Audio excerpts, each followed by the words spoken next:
ओ सीख गया कुछ सिखा गया, ओ देश के नाम पर अमर हो गया, कुछ इतिहास के पन्नों में अपनी छाप छोड़ गया, ओ अपने खून से देवरिया का नाम सींच गया। हम बात करने जा रहे हैं बालवीर अमर शहीद रामचंद्र विद्यार्थी के वीरता की, जिसने अपनी बाल अवस्था में अपनी मातृभूमि के सम्मान के लिए अपनी प्राणों को न्यौछावर कर दिया। देवरिया जनपद के एक देशभक्त ने मात्र 13 वर्ष की उम्र में ही देश के लिए अपनी जान कुर्बान कर दी थी। ये बालक कक्षा 7 के छात्र शहीद रामचंद्र विद्यार्थी थे, जो गांधी जी के आह्वान पर अंग्रेजों भारत छोड़ो आंदोलन में हिस्सा लेने घर से बिना बताए देवरिया आए थे, जहां उन्होंने कचहरी पर लगा अंग्रेजों का यूनियन जैक फाड़कर तिरंगा झंडा फहरा दिया और अंग्रेज सैनिकों की गोली से शहीद हो गए। 13 वर्ष की उम्र में देशभक्ति का ऐसा जज्बा इतिहास में शायद ही मिलता है। आज उसी शहीद बालक की कहानी को और नजदीक से जानने के लिए रेडियो रंग की टीम की ओर से निकल पड़े रिया और सुमंत कुमार, शहीद रामचंद्र विद्यार्थी के पैतृक गांव हथियागढ़, जहां मिले शहीद रामचंद्र विद्यार्थी के छोटे भाई राम बड़ाई प्रसाद प्रजापति और गांव के लोग। तो रेडियो रंग की टीम आ पहुंची है अमर शहीद रामचंद्र विद्यार्थी जी के घर के पास। तो ये रामचंद्र विद्यार्थी जी शहीद चौराहा नौतन हथियागढ़ में स्थित है। इनका पैतृक निवास यहाँ पर है, आप देख सकते हैं इनका पैतृक निवास है ये। और यहाँ पर घर के लोग मौजूद हैं और बाहरी लोग भी मौजूद हैं। आइए हम इनसे बात करते हैं और कुछ उनके बारे में जानने की कोशिश करते हैं।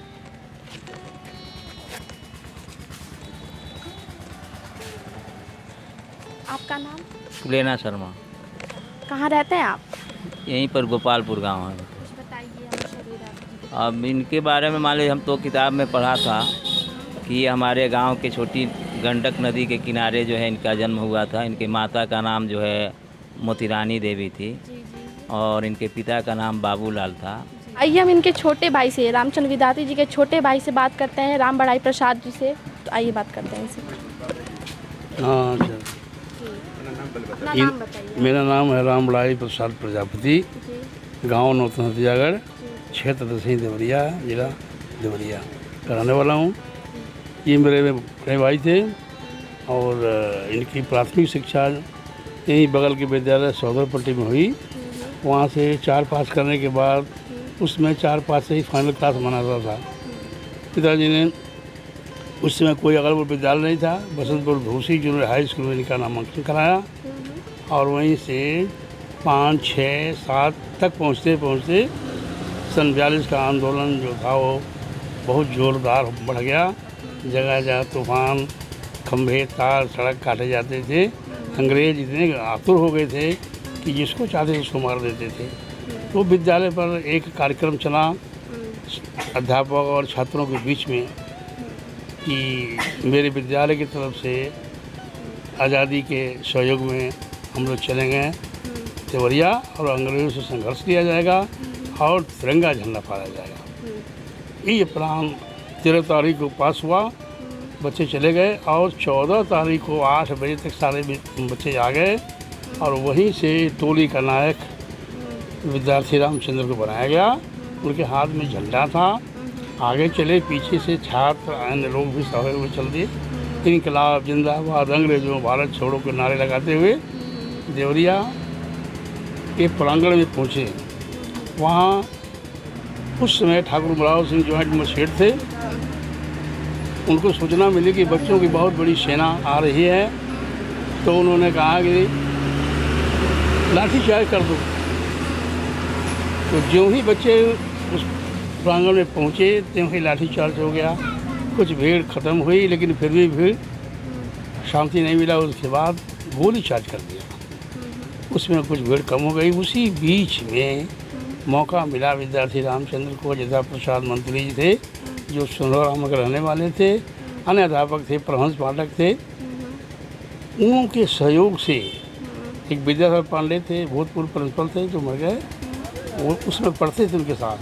तो इन्हीं लोगों के सहयोग से ऊपर चढ़े और वहाँ ब्रिटिश झंडा जो था उसको उन्होंने उजाड़ फेंका और अपना तिरंगा झंडा लहराया और वहीं से बोला कि इंकलाब जिंदाबाद, अंग्रेजों भारत छोड़ो, लगाते रहे। ये आवाज़ जब उमराव सिंह के कान में पड़ी तो उनके होश उड़ गए और तुरंत बंदूक लेकर बाहर आए। देखा तो लड़का उस पर चढ़ा हुआ है और आवाज़ दे रहा है। तो समझा उन्होंने, भाग जाओ वरना गोली मार दूंगा। लेकिन उन्होंने कहा कि नहीं चलाओ गोली, मैं तुम्हारी गोली से डरने वाला नहीं हूँ और मेरा झंडा लहरेगा। कुछ अपशब्दों का भी प्रयोग उन्होंने किया। तो चूँकि ठाकुर थे और अपने रोक नहीं पाए और गोली चला दिया, सीने पर ही मारे।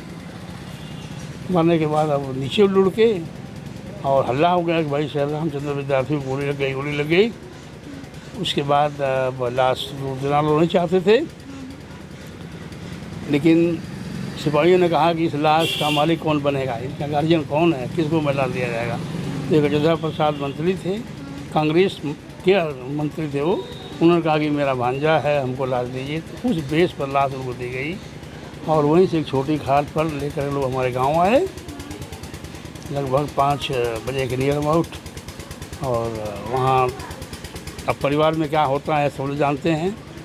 माता रोने लगी कहीं और, उसके बाद छोटी गंडे के किनारे ले जा करके उनका दाढ़ी संस्कार कर दिया गया और वहाँ सब लोग अपने अपने घर को चले गए। इसके बाद अभी कुछ समय बीता भी नहीं था तब तक अंग्रेज़ों का जुर्म और बढ़ गया। इस परिवार के आदेश हो गया कि इन परिवार के हर जो भी मिले उसे गोली मार दो। यह सूचना एक गांव में मुखिया हुआ करते थे उनको मिली, तो उन्होंने बहुत मदद किया और कहा कि आप लोग भाग जाइए वरना मार देंगे तो गोली। तो हम लोग गन्ने के खेत में और रिश्तेदारी में जहाँ मतलब रुकने का मौका मिलता था वहाँ हम लोग जाते थे। ये कार्यक्रम 6-7 महीने तक चला। उसके बाद से कुछ अंग्रेज़ों का तूफान शांत हो गया। अंग्रेज़ समझ गए कि अब भारत में रहना बड़ा मुश्किल है। उसके बाद जो हमारे अंग्रेज़ों ने कहा कि उसके घर को जला दो, तो उसमें फूस की झोपड़ी थी और उसी में कुछ काम था पिताजी करते थे। तो उसको जला कर उसकी राख ले गए साबुत में और दिखाया कि हाँ हम काला जला दिए हैं। उसके बाद एक हमारे चचा थे जो सेना में थे, तो वहाँ से वो भी भगे थे। तो बंदूक गोलियाँ सब उनके बगल में थीं। 12 बजे रात को पहुँचे तो देखा तो ये हाथम छाया हुआ है। तो उन्होंने पूछा कि क्या है, तो बताया पिताजी कि जल्दी भाग जाओ वरना पुलिस पकड़ लेगी। तो उन्होंने कहा अब चचा कि मेरे पास 6 गोली है, 6 को मारने के बाद ही मैं मरूंगा। लेकिन पिताजी ने समझाया कि देखो एक तो आफत पड़ी है और दूसरा तुम आफत डाल दोगे तो हम लोग बर्बाद हो जाएंगे, इसलिए कहीं जाकर छुप जाओ। तो गन्ने खेत में छुप गए और उसके बाद कुछ दिन तक चला उला। उसके बाद जब पूर्ण रूप से अंग्रेज चले गए, शांति हो गई, तो उस समय नेहरू जी ने देवरिया के प्रांगण में बुलवाए और इस परिवार को सम्मानित किया। एक चांदी की थाली, एक गिलास और कुछ वस्त्र और कुछ थोड़ा बहुत सिक्के दे करके सम्मानित किया। उस पर लिखा हुआ कि इस चमन वो विद्यार्थी रामचंद्र ने अपने खून से सींचा है नेहरू। यही मुझे मिला था, नेहरू जी ने दिया था इसको। और इस पर लिखा हुआ कि विद्यार्थी रामचंद्र ने अपने खून से इस चमन को सींचा है नेहरू, और दे करके सम्मानित किए थे। कुछ वस्त्र था, कुछ सिक्का भी था, ये दिए थे। उसके बाद जब देश पूर्ण आज़ाद हो गया तो 10 रुपये पेंशन गवर्नमेंट ने दी, लेकिन पिताजी ने पेंशन लेने से इनकार कर दिया। कुछ ज़मीन भी हमको मिली थी किशा नैनीताल में, लेकिन पिताजी ने कहा कि नहीं, उसके मरने के उपलक्ष्य में मुझे कुछ नहीं चाहिए, क्योंकि वो भी पॉलिटिकल माइंडेड थे पहले से। तो ले हुए नहीं, लेकिन माता जी पेंशन को उठाती थी 10 रुपये मंथली, और उसी से उनका जीवन चला। उसके बाद पिताजी का देहांत गोरखपुर में हो गया। माता जी मर गई, छोटे भाई थे वो भी मर गए, बड़े भाई मर गए, एक मैं ही बचा हूँ। ये है शहीद रामचंद्र विद्यार्थी के प्राथमिक विद्यालय, जहां उन्होंने अपनी पढ़ाई की शुरुआत की थी। फिर आगे की शिक्षा के लिए देवरिया के रामपुर कारखाना के पास वसंतपुर धूसी पर जाने लगे। वहीं उन्हें साल 1942 में राष्ट्रपिता महात्मा गांधी के भारत छोड़ो आंदोलन के आह्वान पर आम जनमानस के साथ छात्रों में भी देश प्रेम की भावना उबाल खाने लगी थी।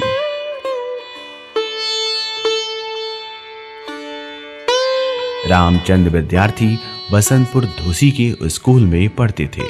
उसका नामकरण चौधरी चरण सिंह ने शहीद रामचंद्र विद्यार्थी इंटरमीडिएट कॉलेज रखा।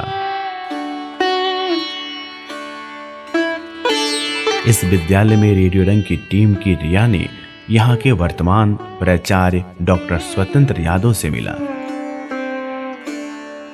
दानाचार्य शहीद रामचंद्र इंटरमीडिएट कॉलेज बसंतपुर धूसी तरकुलवा देवरिया आपसे मुखातिब हूँ। बताना चाहूँगा कि तरकुलवा ब्लॉक में स्थित नौतन हथियागढ़ के निवासी रामचंद्र प्रजापति इसी विद्यालय के होनहार विद्यार्थी थे। 1 अप्रैल 1929 को उनका जन्म हुआ था। पढ़ने के दौरान ही 1942 में भारत छोड़ो आंदोलन, जिसका नेतृत्व स्वयं गांधी जी ने किया था, उस आंदोलन से प्रभावित होकर रामचंद्र प्रजापति अपने सहयोगियों के साथ, अपने साथियों के साथ ये संकल्प लिए कि हमें देवरिया कलेक्ट्रेट पर स्थित ब्रिटिश यूनियन जैक को उतारना है और उसकी जगह पे तिरंगे को फहराना है। और वो अपने साथियों के साथ यहाँ से 14 अगस्त 1942 को देवरिया कलेक्ट्रेट पहुँचे। वहाँ जो ब्रिटिश यूनियन जैक लहरा रहा था, उन्होंने उस जैक को निकाला और फेंक दिया और उसके स्थान पर भारत की आन, मान, सम्मान और स्वाभिमान का प्रतीक भारत का तिरंगा लहरा दिया। ये घटनाक्रम देखकर वहाँ उपस्थित अंग्रेज मजिस्ट्रेट ठाकुर उमराव सिंह ने गोली मार दी और ये वीर बालक सदा के लिए चिर निद्रा में सो गया, शहीद हो गया। उसी भारत के सबसे कम उम्र के क्रांतिकारी बालवीर अमर शहीद के नाम पर ये विद्यालय शहीद रामचंद्र इंटरमीडिएट कॉलेज बसंतपुर धूसी तरकुलवा के नाम से जाना और पहचाना जाता है।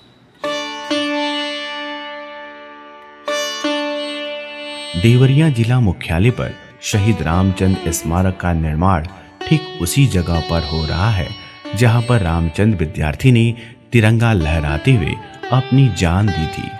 चलिए यहाँ भी घूम लेते हैं और इस धरती को चूम भी लेते हैं।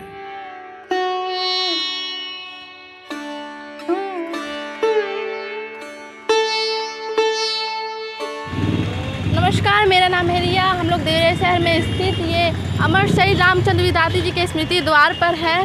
तो चलिए अंदर चलते हैं और देखते हैं यहाँ। तो यहाँ पे एक सज्जन व्यक्ति बैठे हुए हैं, इनसे बात कर लिया जाए थोड़ा। जी बताएं। आपका नाम सर? मोहम्मद आवेश। अच्छा, आप यहाँ क्या करते हैं? यहीं पे बहुत दिनों से रहते हैं और मोटरसाइकिल रिपेयरिंग का काम करते हैं। और ये शहीद स्मारक बन रहा है रामचंद्र जी का, और ऐसा मैंने सुना कि बन रहा, काम चालू भी यहाँ पे है और लगभग काम ख़त्म भी हो चुका है। हाँ, और यहाँ पर उनका कुछ जीवनी के बारे में कुछ लिखा भी है। अगर आप चाहे तो आप लोग देख लीजिए। चलिए इनके जीवन परिचय के बारे में देखते हैं। यहाँ पे बोर्ड पे लगा हुआ है।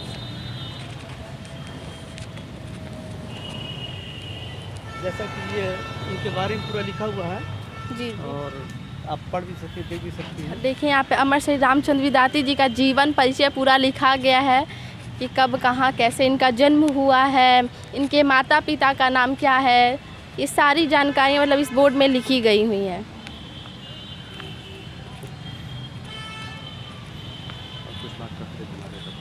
और कुछ आप बताइए, यहाँ पर आप कब से रहते हैं? मतलब लगभग हम सब 83 से यहीं पर रहते हैं। पहले यहाँ पर काम सीखते थे, आगे सामने दुकान है मोटरसाइकिल की, उसी में काम सीखे, फिर यहीं थोड़ा बहुत काम करते रहते हैं, अपने जीवन चलाते हैं इसी से। और देख हमारे सामने सब बने भी हैं। पहले यहाँ पे गांधी आश्रम भंडार भी है और यहीं पे दवाई की मलेरिया का विभाग भी था, और वो सब यहाँ से अब शिफ्ट कर गए कहीं और।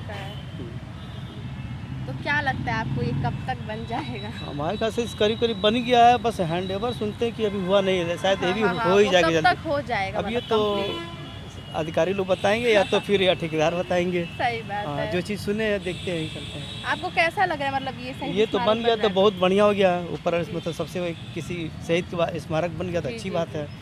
उनको याद किया जाएगा, जो लोग नहीं जानते तो भी याद करेंगे लोग। इसी माध्यम से वो जानेंगे लोग। जैसे कि आप देख सकते हैं कि यहाँ पे स्मृति द्वार बन चुका है, बस इसका उद्घाटन होना बाकी है। तो देखिए उद्घाटन कब होता है, इंतज़ार रहेगा सबको इस चीज़ का। और यहाँ पे जीवन परिचय तो आप सबने देख ही लिया। आप मुझे देख रहे थे रेडियो रंग के यूट्यूब और फेसबुक चैनल पे, साथ ही साथ मुझे सुन रहे हैं रेडियो रंग 89.6 FM पे।